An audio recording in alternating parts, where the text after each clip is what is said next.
Congratulations for taking ownership of your financial plan by tuning into the Federal Employee Financial Planning Podcast, hosted by Mason & Associates, financial advisors with over 3 decades of experience serving you.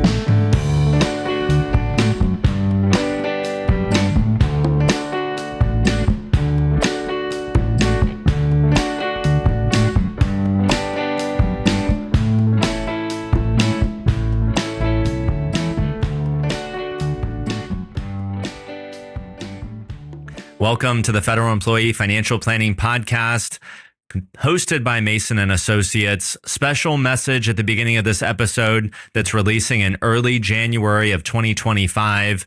Mason & Associates is taking on new clients through the first quarter of 2025, and that process starts with an introductory phone call that you can schedule by calling 757-223-9898 or requesting that call at masonllc.net.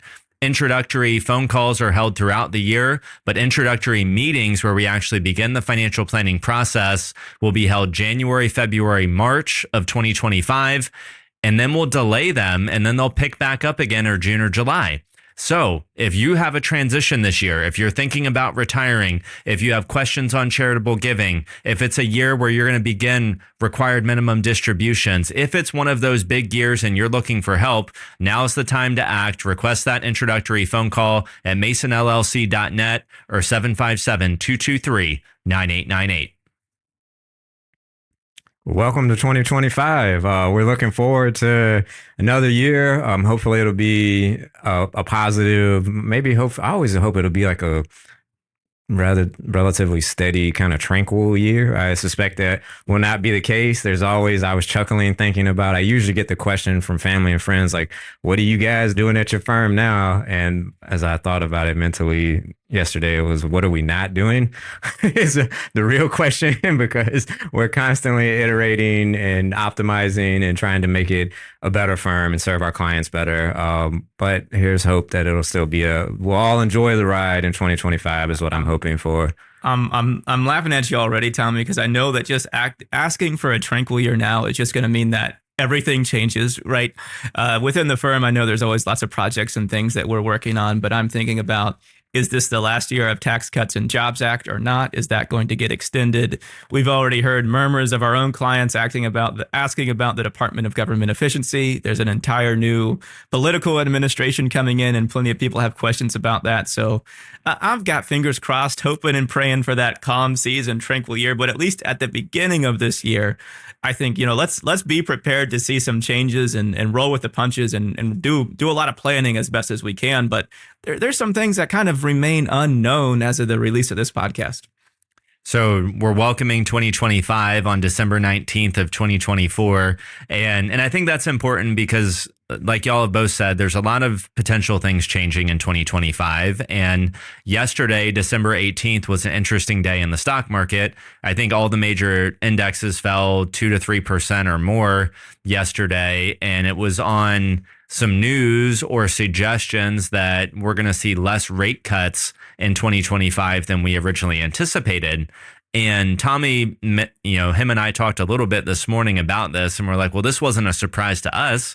Inflation's not at 2%, and the economy's kind of seems to be pretty hot, and it doesn't seem like we really need to be stimulating it with lower rates. So from our perspective, this was not necessarily a surprising thing to happen yesterday, but yet the market reacts in a way like this was completely unexpected. President Trump will take office in January of 2025. Certain amount of those policies are inflationary. A certain amount of things are not guaranteed. And, we're not going to say that it's going to be a wonderful year or a bad year, but we always have to be ready for volatility, and we always have to be ready for change. And I would just say this, again, it's December 19th and anything could happen over the next 11 days, but 23 and 24 were both great years for the stock market. 2025 could certainly be that, or it could certainly not be that, or it could certainly be average, right? So we could have good, We could have sort of good, we could have bad, we could have really bad. We can have a lot of outcomes. And remember, the markets, guys, don't move linear. And how we get to averages is we have really good years and bad years. That's how we average 7 to 11% or whatever stat we want to look at. We don't get that average by steady linear growth every year. And that's what I guess to me was like not surprising about it, right? Like volatility is normal, and we've been up for quite a while. So I agree the macroeconomic things helped it make sense, but also it just was like when you have a good run, your market's usually looking for a reason to exit. Volatility is normal. Short term, the market's a voting machine. Long term, it's a weighing machine. And that's what we're planning for, is the weighing machine, actual corporate profits, economy growing. So it's easy to get caught up in the moment, but it's really, that's why we have to stay long-term focused and not try to guess what the market's going to do over any short period of time. Well, and just a point to add on what John had said before. So you said 23 and 24 were great years in the market. And I agree with that, with just a small caveat.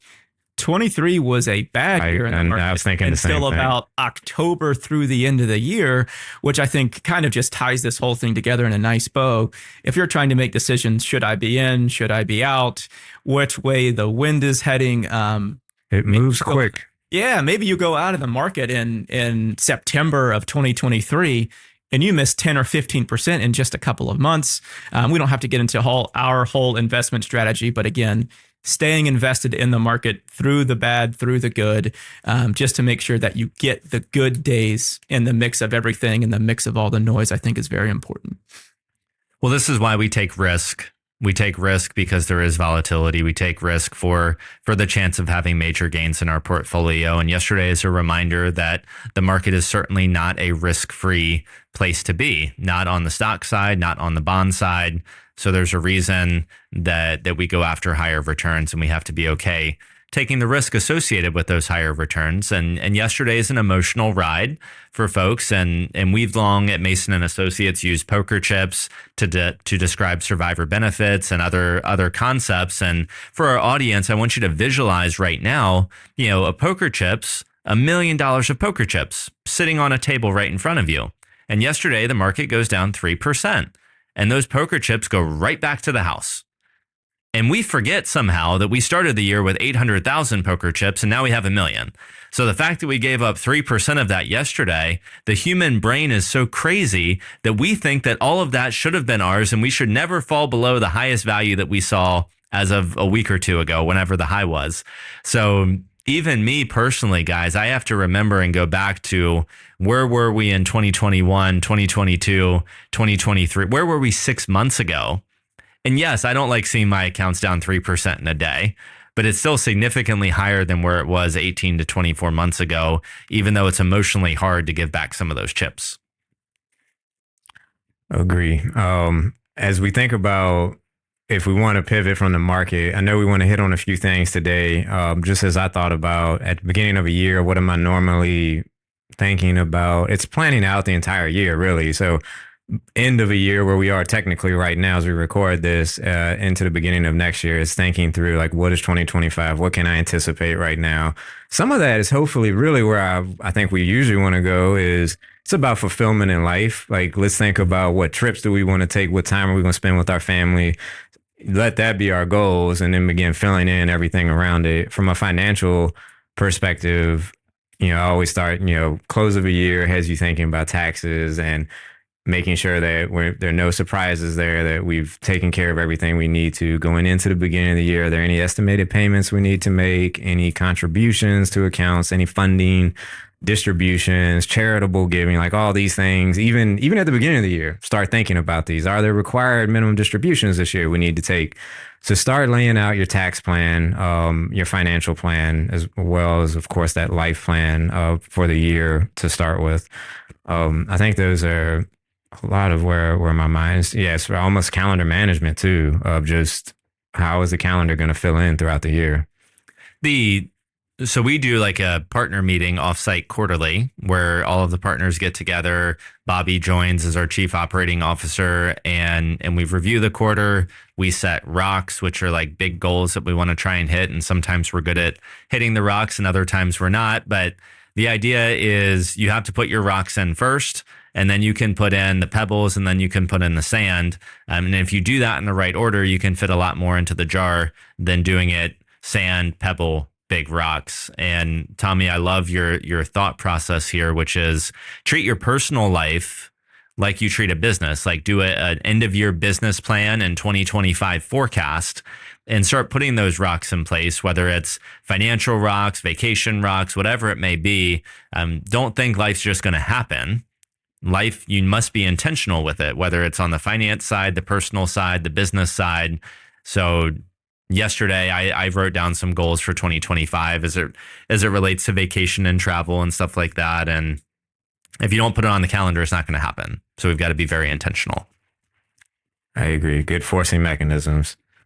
So we're going to do something a little bit different this episode. So many of you have been listening to the Federal Employee Financial Planning Podcast for over 3 years now as we head into year 4. And as we continue this, we wanted to also reflect a little bit on our YouTube channel, which is youtube.com/@ Fed Employee Financial Planning. I know we're really creative with our names here. That we also post these videos, the podcast videos on YouTube, but we have some shorter form content as well. And please don't be too upset with us because we haven't released many new videos recently. But going into 2025, one of our goals is to scale some of these short form videos. And what we wanted to do today, Ben, was review some of our short form videos, the ones that have been the most popular. And then we kind of wanted to dissect them in this episode as why we think those videos are most important. And I don't know if it's ironic or timely, but the videos that we're going to talk about today also fit very nicely with it's January. Let's get your January financial plan in order. You know, I was going through the videos, John, that we have, the short-term videos on YouTube that we've shot over the last couple of years, and I'm looking at the top 4 videos, and we'll go over exactly what those are here in a couple of minutes. But the other thing that I noticed was, John, all of the top 4 videos are you, man. I mean, I don't know if you're just more handsome than the rest of us, if you're a better speaker than us. I mean, maybe it's all of the above, but I'm going to step my game up in 2025 and I'm going to make one of those top 4 videos. So you're not going to hold the top spot forever, man. Hey, yeah, I love the competition. All 3 of us are going to go after the top video. You know, I think it comes, like we said last time, it's a passion thing. I think you got to get a little more passion and animated, more hand gestures, and you'll probably take over the top spot. I was initially the one that was posting some of these YouTube videos, and man, I'll tell you, it is to whomever is doing this, and this is not what we do first. We're financial advisors first. We do this educational aspect second, but finding the right hand gesture, the right place when you're looking at the camera where the lighting is good, it's no easy feat. I know we're digressing here a little bit, but it's been fun posting these YouTube videos. We love reading the comments and see how you all are interacting with them, and it also gives us kind of good insight on what people are thinking when they ask questions in the videos and they say, hey, you know, I haven't heard this before. This is something that's new to me. This has been great advice. I know we really take that to heart and appreciate when we know that we're helping out a larger audience as well. Awesome, Ben. So why don't you share with the audience what videos are we going to talk about today? And I think you looked at lifetime videos or lifetime views. And I also just pulled up on YouTube our most views over the last 90 days. So I'll be curious to see if any of those line up as the same. Yep. So I think the ones that we'll take a look at today are best days to retire as a federal employee, don't close TSP, don't max TSP, and don't decline survivor benefits. So a couple of those things have things in common. TSP has always been popular, and anything that screams, don't do this. It's almost as if people are more worried about making a mistake than they are hearing, hey, here's what you should or shouldn't do. Loss aversion. Exactly. So don't stop listening to this podcast now. Continue all the way till the end. So wait till you get that golden nugget at the end. So the videos you just hit, Ben, those are all in the top 6 over the last 90 days too. So we've really found something. These are lifetime views as well as the last 90 days. So let's pick apart the survivor benefit one first. Let's talk about what we talked about in that video, Tommy, why we think that that's consistently, I mean, we have 1,300 views of that in the last 90 days and even more over the lifetime. So what are we talking about there? Why is it important? Why do we think it's resonating? And I'm curious, did you say we had a comment that was worth airing on this podcast or no? If not, we can run into it. I remember you were sharing a comment. I don't know if it's actually applicable to what we're talking about. You keep going and I'll look at it right now. Okay. So survivor benefits, we're big fans of survivor benefits. We're also big fans of never saying things in an absolute form.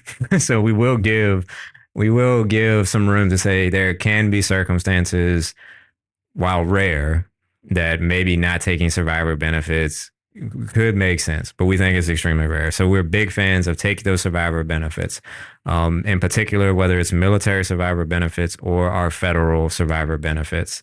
And the reason we feel this way, and it even dovetails into Social Security some as well, in that for a married couple with Social Security, we're going to have two Social Security benefits when we've both met the requirements. But when one of us passes, one of those checks is going away. We can't do anything about it. The higher check remains, the smaller one disappears.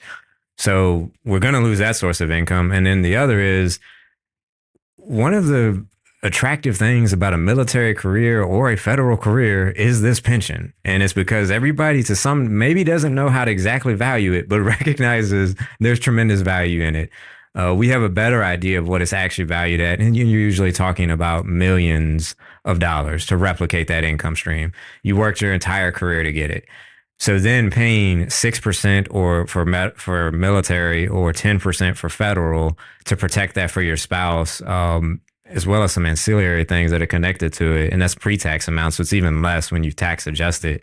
How do we not insure that asset? It's tremendous. Yeah, it's one of your largest assets, and leaving it uninsured seems like not the prudent thing to do. And as we think about why this video resonates, Ben, I jotted down contrary, right? So we're contrarians. If you're a life insurance salesman or maybe a financial planner who isn't as educated on federal employee benefits as we are, I've heard you can do better with life insurance. Okay, maybe you're not qualified to give that advice. So our video, Do Not Decline, is contrarian to what many other people are positioning out there. I also wrote down that a lot of people, we think, decline survivor benefits because they're scared of retirement, or they don't feel empowered, or they don't know what retirement's actually going to look like. So then we get penny wise and pound foolish. Yeah. And John, I think one of the powerful things that you said in that video was, and it's something that we fully believe here, is if you need that extra 10% to retire, then the simple answer is you can't retire, right? If you say, hey, I can't pay an extra I needed that extra $300 or $400 a month, whatever it may be, to be able to retire and do all the things that I want to do, you're probably not ready to retire. And you need to work with somebody to be able to tell you exactly what that looks like. The other powerful example, as Tommy said, is if you had $1 million in your TSP and you knew that if you retired and then walked in front of a bus the next day, that TSP turned into zero, we would all be panicking and saying, what exactly can I do to make sure that this TSP will stick around for my spouse? Again, penny wise and pound foolish, working with somebody that can tell you the power of that TSP. I think we hit all the big points on that video, but this is one where we all feel really, really passionate about this topic. There's so many misunderstandings. Like, most people don't know it's pre-tax. Most people don't know there's a pop-up feature, right, where if your non-federal employee spouse dies first, your pension pops up to the full amount. And just to stay on there for a second, John, that is not common, folks. Like, when the cost of it, and that is just a blanket cost versus being actuarial adjusted on who's going to get it and life expectancy, that's odd in and of itself. So we've already got that benefit. It's priced effective, or priced pretty efficiently, advantageously. But that pop-up feature, that's unheard of in the private sector, right? So again, another benefit. And on the military, what is it, 30 years and age 70? Is that right? 360 months and age 70, you stop paying for it? So you have some unique features here that make it even more attractive, and I felt like it was worth putting a little passion behind those features. And thank you. That was the comment on the video was, there's someone who said here, hey, I've been to a ton of seminars. I've listened to a lot of YouTube videos. I thought I knew everything about this. I had no idea that if your spouse dies first, you stop paying those premiums. And so it's, again, good to know that we're making a difference, that we're telling people something that may not be common knowledge out there. And yes, that is very, very, very rare. I don't know of another pension that does that. So a couple of things. They are not talking to you. That's the water cooler financial planner. That's Susie Orman, Clark Howard, or any financial planner who doesn't specialize. They're not talking to you because they're talking to people who do not have your federal employee benefits. So they're not talking to you. You are very special. You're special because you have access to a pension and an SBP plan that most people don't. So remember that. They're not talking to you. You are very special. And oh, by the way, the people that you think that want to help you, they're not actually physically allowed to do that, right? Like you can't ask your HR department to give you advice on what to do with survivor benefits. They can just share with you the rules. And then, unfortunately, these folks can, I think in a, not meaning to demean them or be disrespectful, they can say things like, I've heard you can do better with life insurance, or I don't know if you want to do that. It's pretty expensive. And they say these leading things where it's like, it's detrimental to one's thought process, because maybe you went into it thinking survivor benefits was a deal and your buddy at the water cooler said it's expensive, or HR said, I don't know. And then they start giving you these doubts. And it's like, man, that you need somebody that can put it all into context. And then passion's our word of the day is, the people who present survivor benefits, good or bad, probably don't have enough passion or life experience behind what this does and how it impacts real people. And we do. And I think that comes through in the videos, guys, is that we've been helping people take survivor benefits since like 1990. Then we have like real life experience serving like widows and widowers of federal employees who have died, whose life is okay because they have SBP. And by golly, I'm so frustrated. Like, you should not be able to present survivor benefits on a retirement class or give advice if you've never had to look a widow or widower in the eyes and explain to them how life's going to be okay. You are not qualified, period, to be giving this advice. Love it, John. And as I think about the value of these benefits, oh yeah, I mean that's the example, is that survivor you leave behind and putting them in a good situation and somebody you supposedly care about. And my guess is you do, and you're just not thinking about this. But we've got cost of living adjusted pensions on top of that, so that's also uncharacteristic of anything pensions are not common to begin with. Then if you do have it in the private sector, it's not cost of living adjusted.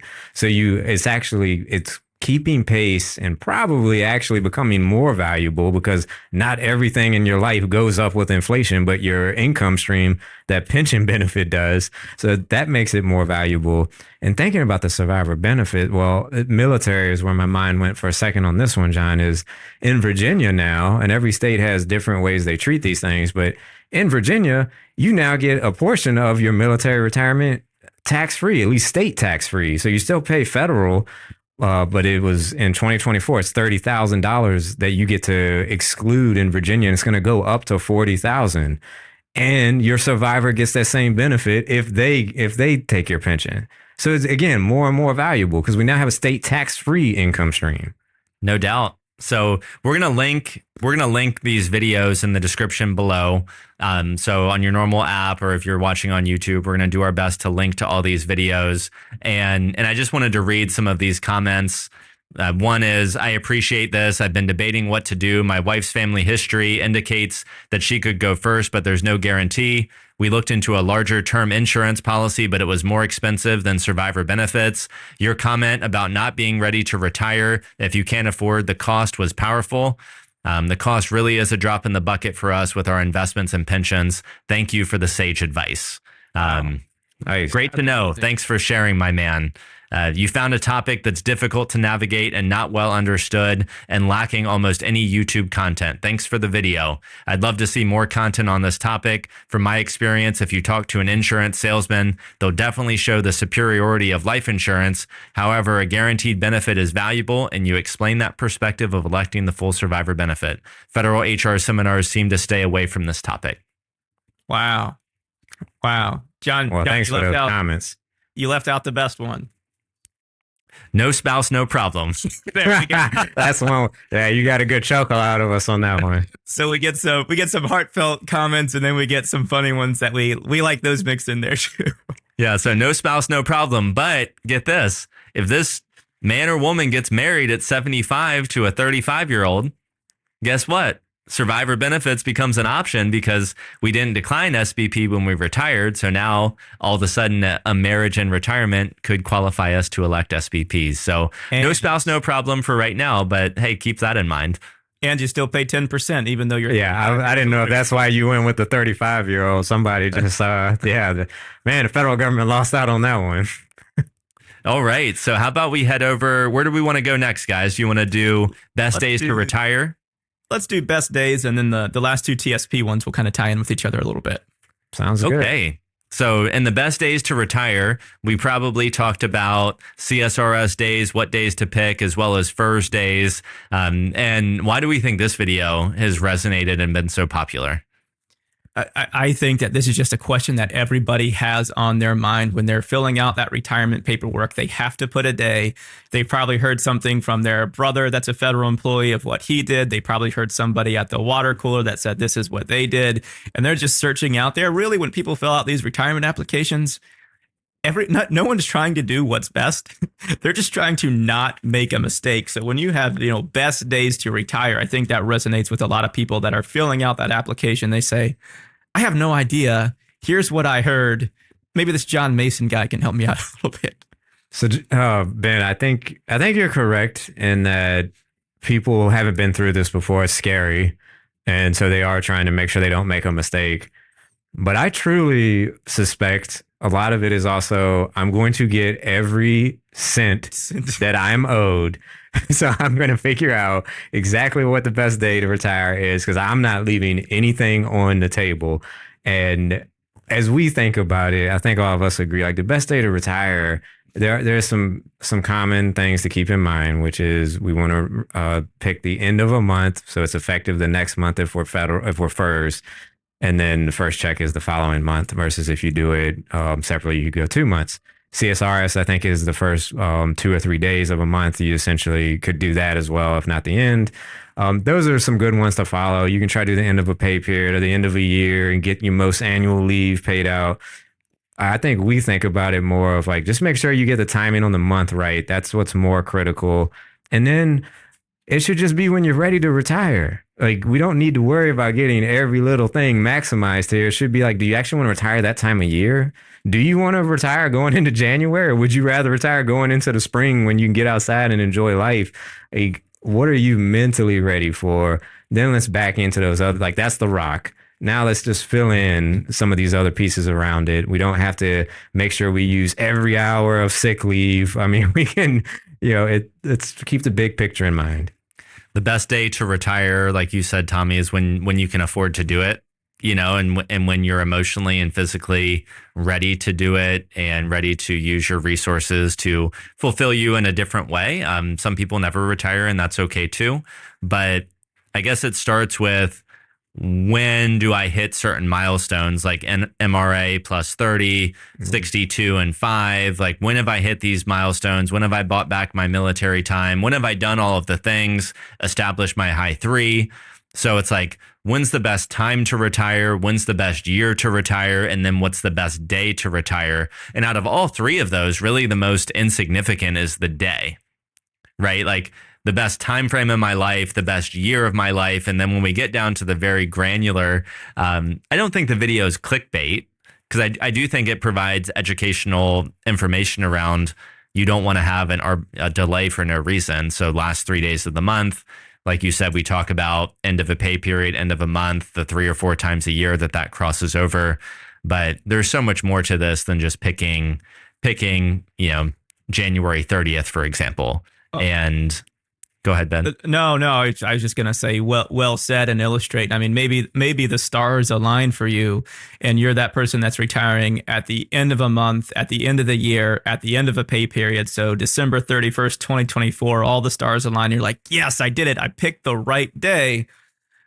But you had to wait until January of next year to get your 1.1% boost. then obviously you want to wait another month, regardless of whether that's at the end of a month or a pay period or whatever it may be. So I think, yes, you guys are 100% right. The best day might not always be the best time overall for your financial plan and when you should or shouldn't retire. You pick the best day, but now you're subject to a MRA plus 10 reduction for the rest of your life. Exactly. We lost the bigger picture there. I guess to also be aware, sometimes we hear this where folks are like, I got to get that promotion. And once I get that promotion, then, my high 3 will be there and I'll go. And it's like, well, just make sure you understand your high 3, right? It's 36 consecutive months. So just getting that promotion and retiring 1 month later didn't do you much good because you only had 1 month at that pay. So those are some common things to keep in mind. Hopefully, I think we've done a good job of, here are the big things and fill in around it. So if you're retiring this year, definitely watch the video. Again, we'll link it below. Pick your best day. Assume hopefully you have a financial plan in order. Hopefully you've done all of these things and confirmed all the things. And now we really are down to maximizing our leave, our annual leave, picking the best day and the best time to retire. Take a look at the video. And if you're hoping we can help you make that decision, you better start quick because the end of the year will be here before we know it. And it does take us a few months to get clients onboarded. So a couple things, comments from this video, which are fun. If you need an annual leave payout to pay your bills before retirement, you're probably not ready to retire. So storing all of your annual leave, waiting for that big check to cover you during the adjudication period. I think that's a very well thought out comment from one of the users here. What else? The best day for me to retire is the day after I win the lottery. The heck with picking the best day of the month or pay period. Well, got news for you. You've hit the lottery as a federal employee because you have a wonderful pension and it's probably worth in excess of millions of dollars. So you didn't realize that lottery winning in a day. It was a lottery winning over a lifetime of good career and good financial planning decisions. But federal employees, you are the secret multimillionaires out there and you've hit the lottery. And we want to make sure that you're maximizing that and taking survivor benefits and those things. Let's see what else here. MRA, I will eat bread if I have to. That's awesome. It's amazing to see the various comments we get through here. And again, love interacting with people. But that's kind of the big picture that we talked about before, right? Maybe you are at MRA and you can retire. Maybe you're even taking a reduction, but you just say, man, it is not worth a single extra day going to this job. Then minimum retirement age, again, maybe that's the time you got to go. I like it. Awesome. So let's transition, guys, to some TSP videos. We have Don't Close Your TSP. That's been a pretty popular video over the last couple years. And maybe, I don't think this one stirred up any controversy with clients of Mason and Associates. That was the next one, Don't Max Your TSP. So Don't Close Your TSP. What are we talking about in this video? Why was it important? Highlights that y'all want to share? John, I think the premise of this video is essentially you said it in our last podcast that we did, that the Thrift Savings Plan is absolutely a wonderful accumulation vehicle. It is not necessarily the best distribution vehicle. So just kind of some highlights off the top of this video is, okay, well, if we're taking distributions from TSP, one, we can't really control the federal withholding. There is no state withholding on the TSP. We can't control which funds we sell when we take distributions from the TSP. And then just in general, if you're having to work with the TSP service line or go online and set up distributions, which you may or may not know what they are, it can just be a hassle. So it's great to have your automatic payroll deductions come in. They're automatically invested in one of the 5 funds. It's a great accumulation vehicle, but there are some definite headaches when it comes to taking some money out of the TSP. So those are reasons that you would move money out of the TSP. I guess I'm contradicting myself. Some of the reasons you would keep it open are, one, maybe Tommy, you can talk about Bailey Act and some of the different provisions on why you would keep that TSP open. And then talk about the fact that, if we keep it open, we can always put money back in. Yep, that's pretty much that's a lot of that story there. So Ben gave you all the reasons to move money out, or just some different features of it. But ultimately, as we said in the previous podcast, which might air after this one, we'll see what order we do them in. It's a tool. It is a tool, and there's no need to get rid of that tool prematurely. So we can almost empty TSP if we think that makes sense. And as long as we leave some money behind, some nominal amount, I think it has to be over 1,000. We usually don't get that low. The account remains open, which means it's a revolving door. So we can do, it used to be, I guess it's still technically a TSP 60, but I think you have to do it all online now. But you can move funds back into, you can move pre-tax funds at least back into TSP. So one, I get passionate about this one, and I actually love having this in our back pocket, particularly anytime I talk to anyone on an intro call. And that's whether they're going to become a client or not. And the reason that I love this is one, it takes a little bit, if it does make sense to work together, it takes a little bit of the fear away of just, if this doesn't work out, we will help you move funds back to what you know and are comfortable with. And the other one is, and this is honestly where I probably love it even more, is when we're talking to folks and I know it's not going to make sense for us to work together, but I want to arm them when they go talk to another professional or salesman, which is they may not know, whoever you talk to next may not know that you don't have to close TSP. And as long as you keep it open, you can move funds back. And I want you to know that. So whoever you work with in the future, they don't close that door willingly or unwillingly so that you have that option available to you. And I have had a client story. They were military, and before us, a salesman got a hold of them and closed out their TSP. They then did a federal career, so TSP became an option again. And this was the untruth of when I was working with them. They're like, oh, they said like you have to get it out of TSP and there's no going back, this and that. I was like, well, I'm sorry to tell you, they were either uninformed or they intentionally lied to you. That was not the truth. So it's just a nice safety feature to have it there. Other reasons are not to try to put out every reason out there, but some of them is like, if we want to do these things called backdoor Roth conversions, a lot of times it doesn't make sense or isn't applicable. But if it is, we can move pre-tax funds back to TSP for a moment in time, do that backdoor conversion so there's no tax on it. There's some technical things, some more digging to understand here, but it's just another flexible tool to have in your pocket. Sure. Yeah. TSP has competitive advantages. We have an episode that we discussed competitive advantages and disadvantages for TSP. Pre 59.5 distributions are a wonderful way to utilize a TSP or 401k. And I love what you said, Tommy, about being able to transfer assets back in to Thrift Savings Plan in the event that we need to use it as a tool, or in the event that we are firing or terminating a relationship with another advisor. And let's face it, TSP good is getting better every year. Mm-hmm. We talked about in-plan Roth conversions that are coming. We've talked about other enhancements as far as frequency of distributions and what's available. So really, there's no reason not to keep it open until such time, maybe at 73, when RMDs kick in, 73, 75, maybe it's just cumbersome at this point. And we're okay. It's like, we probably don't need this vehicle. If you have a relatively shorter life expectancy and you want things to be a little easier on your spouse, consolidating everything in one or two accounts versus many accounts could be helpful. I've lived through that this year, and it was sure nice not to have one more beneficiary claim form to do when the inevitable happened. A couple more examples. You kind of, I think, teed it up, and I just wanted to hit on. So you're 100% correct. Yeah, particularly that end of life stuff, consolidation in particular, where we can assist because it's under our management, much easier for everybody involved than having to go to these outside institutions. But we talked about MRA and like best day to retire. So this is another one of those scenarios where if we retire before 59.5. Well, if we take an IRA distribution, now we have a 10% penalty. And so this is a common planning technique. We'll deal with clients who this is applicable. We'll move funds back if we need distributions back to TSP, and it will happen. Usually they don't need monthly distributions from TSP, but maybe they just went and bought an RV and they needed distribution. Well, let's avoid the 10% penalty. Let's move it back and we'll take it from there.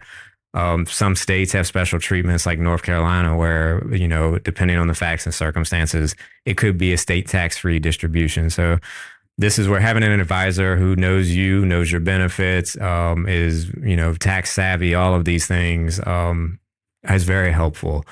And being able to zoom out and see the bigger picture too, like John said, there are situations where this is no longer helpful and it's time to fully consolidate.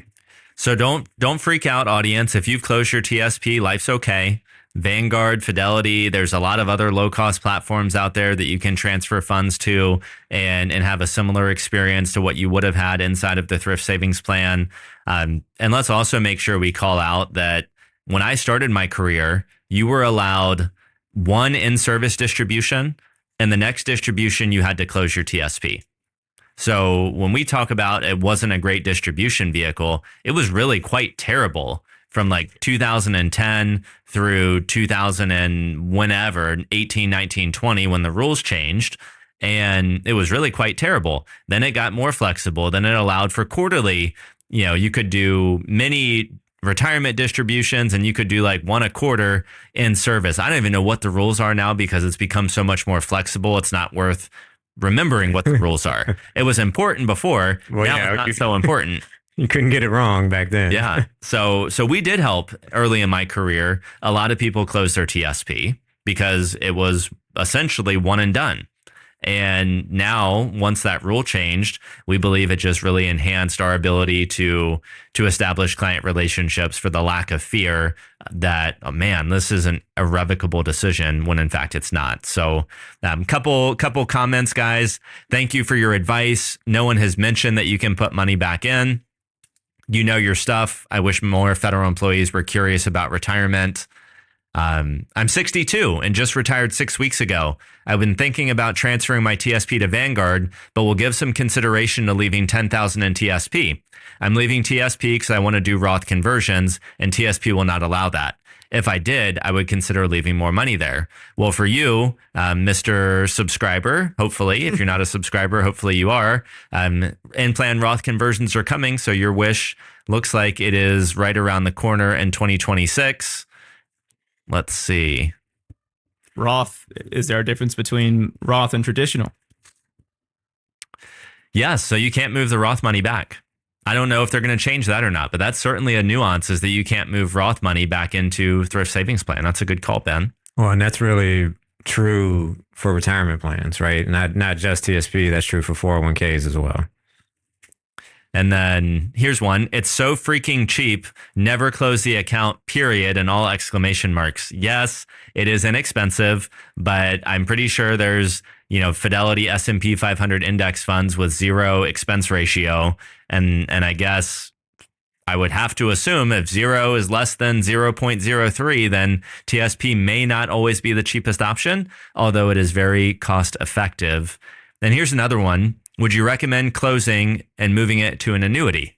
Annuities are another tool. And if you've been explained and educated on why annuities make sense in the context of your overall financial plan, sure, an annuity could be part of your plan, but we would still recommend leaving an account balance there for some time and just be aware, make sure you understand surrender charges and things like that. So let's close out, guys, with the next video. And this one was controversial, Ben, so I think you should take the lead. Don't max your TSP. So bad boy Ben, take it over. Do not max your TSP. You heard it right. Do not max your TSP. I'm going to caveat this, and I think we caveated this in the video, but all of the kind of, I'm using advice and air quotes that we give on our YouTube videos is just general education. So this may or may not apply to you specifically. And the reason they're all pointing the finger at me and laughing a little bit is we had a couple of clients that reached out and said, hey, Ben, I'm maxing my TSP right now. I just saw this video that says I don't have to. What in the heck is going on here? And you know what? Rightly so, right? If you're maxing your TSP and now we release a video that says, hey, by the way, you don't have to do that, I would be confused as well. What max your TSP gets to is, particularly if you're someone that's in the last, let's call it 2, 3, 4 years of your retirement, and you've been putting $30,000 in per year. Once you get to that point in your career, you've already more or less earned your years of service. You've already accumulated the maximal amount of money into your TSP. If you drop down from $30,000 a year to $25,000 a year, or $20,000, or even $15,000, in the long run, your financial plan is already set, and that additional money that you put into your TSP or your 401k is not going to make a monumental impact on the ability for you to retire. So what we'd rather see you do is, okay, rather than 30, let's do 20. And that extra $10,000 that we have this year, we're going to put in new floors in the house, or we're going to take that family vacation that we've been wanting to take, or we're going to do whatever it may be with that money. Another important part to consider is, even if we're not maxing TSP, it doesn't mean we want to go completely down to zero. I think we still want to be smart with our contribution strategy into the platform. Let's at least get our 5% match, but work with your advisor and determine, hey, Ben, hey, Ben, hey, Tommy, hey, John, is this something that I need to continue to do? And I don't know why Tommy Blackburn's just been holding in a laugh for about a minute and a half, but what do you got to say, Tommy? I was just thinking, John had his nickname. I have a lot for you. And as this one was happening, I was thinking, it's like landmine Ben, just stepping on landmines. And he didn't even, it's almost like John pushed him on the one where John put the message out, and then Ben is like, oh, I caught flack about it. Everywhere he goes, he's just stepping on landmines no matter what he does. So that's what I've been chuckling, or like collateral damage, Ben. There seems to be like what happens with you. We'll start wearing a black jacket. Yeah, you catch a lot of it. You're all correct. So I was just laughing, chuckling about you and all of the fun we have as a group. And I think the main thing here, like you said, is it's kind of just about fulfillment, right? Of, are we accomplishing our goals? Are we already funding those? And then are we not being fulfilled in life? Are we missing out on things? We don't need to max TSP just to do it. Take it a little bit further. If we're actually accomplishing everything we want to do, which is truthfully most of our clients anyway, then we definitely want to still be tax savvy, and we might as well save in a tax advantaged account. So I think maybe that was some of the controversy here, was like, no, the message was, if you are going without, if you are not living your best life because you are putting maxing TSP ahead of it, then we have a difference of opinion here. If you're living your best life and you just have money to save, then we should do it in the most tax efficient way we can. A lot of federal employees follow a similar path. They start off in their career maybe not highly compensated, and then over time they get the step increases, the pay raises, and by the time we see them, they're 13, 14, 15 or SES, and life's pretty good and cash flow's good, and we can certainly maximize TSP. But what happens is, at least from a lot of the clients we see, is the bulk of the wealth, guys, ends up in Thrift Savings Plan. So maybe we have $1 million or $2 million or 500,000 all in TSP that's not accessible until 59.5/retirement, but we're 50 years old. We're 55. We know we can retire. We've had a good financial plan. We know we have a pension. We know the assets are there, but we're like stuck. We've got this pot of money that's inaccessible for a decade. Well, if we look at like three variables in life, health, wealth, and time, we have those three. It kind of stinks that your wealth, both your pension and your TSP, is inaccessible until you retire. And if that's a decade or more away, we're not able to use our wealth. We're losing our time. And what else? We're also losing our health. So all three things are not great. So what we're just suggesting is that if there's a way to unlock some of your wealth today, if there's a way to unlock some of the potential today to enjoy some of the fruits of your labor, one of the only ways we can do that, if all of your wealth in TSP, is stop adding more to it once you know you can retire. And Tommy and I, we were working with a young client a few years ago who cash flow was really tight. He had like $1 million at like 45 years old already in TSP, and you should have seen their face when we were like, let's drop it down to 5% so we can go buy some clothes, right? Like, going to buy new clothes is much more important for you right now than socking money away into TSP. And so that's what we're talking about here. And that's why this video is so important. Again, it's contrarian. It's different than what many people are thinking. Here's another message, is if you 100% base your TSP distributions and how you're going to live your retirement based on what you need, you're going to leave a whole pile of money to somebody. If you don't spend it, somebody else will when you pass away. If you base all of your spending on what you need, let's face it, many people don't need for much if you have good pensions and good Social Security.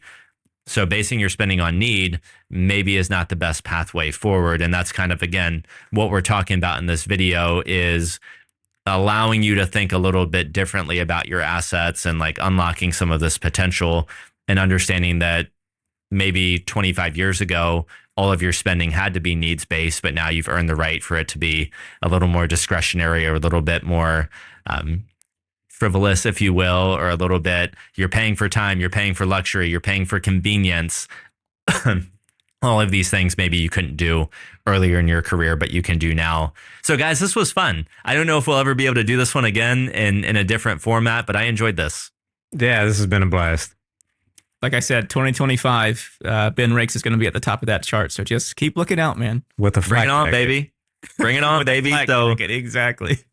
thank you, audience. Thank you, clients, for tuning in to another episode of the Federal Employee Financial Planning Podcast. We'll link all these videos in the description below, as well as on YouTube. We look forward to a phenomenal 2025, whatever it may be, volatile, not volatile, crazy, not crazy. We're excited to be on this journey with you, both as your advisor, if you're a client, as well as your host and educators on the Federal Employee Financial Planning Podcast.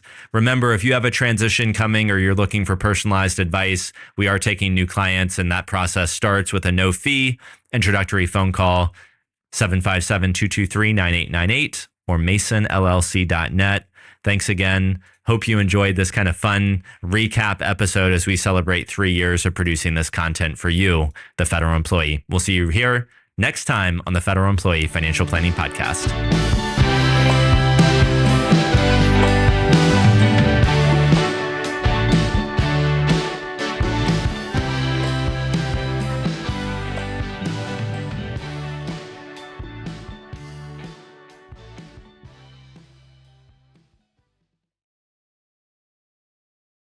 The topics discussed on this podcast represent our best understanding of federal benefits and are for informational and educational purposes only and should not be construed as investment, financial planning, or other professional advice. We encourage you to consult with the Office of Personnel Management and one or more professional advisors before taking any action based on the information presented.